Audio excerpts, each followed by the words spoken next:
Reuters, Wall Street moved to a defensive mode on Friday, shifting into safer equity sectors as economic data raised the specter of inflation and possible interest rate hikes, while technology shares pulled back after an initial surge.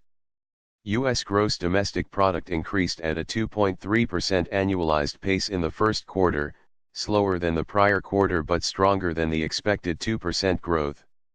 Accompanying the GDP numbers for the first quarter, which tends to be sluggish because of a seasonal quirk, was data that showed wages increasing at their quickest pace in 11 years.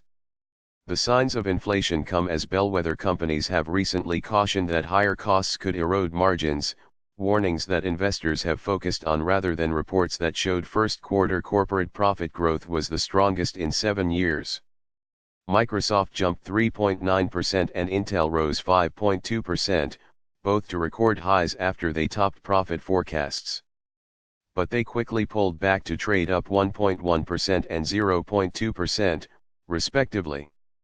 Amazon.com surged 7.9% to a record high after surprisingly strong quarterly results, before pulling back to post a 4.5% gain, which was still the biggest boost to the S&P 500 and the Nasdaq.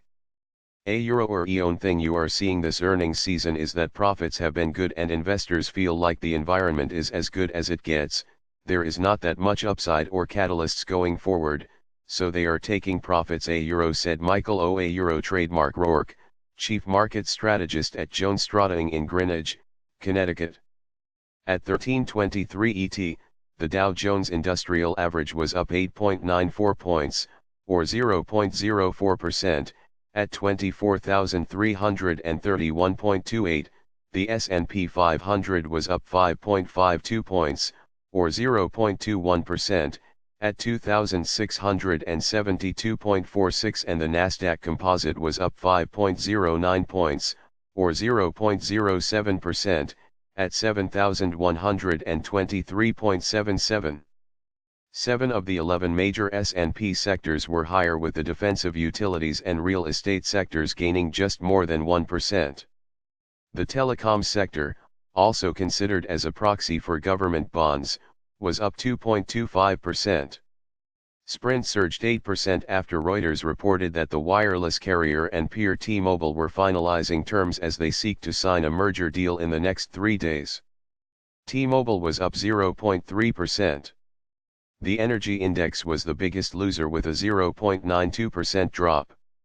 Most of that was due to Exxon tumbling 3.6% after its profit missed estimates due to weakness in its chemical and refining operations.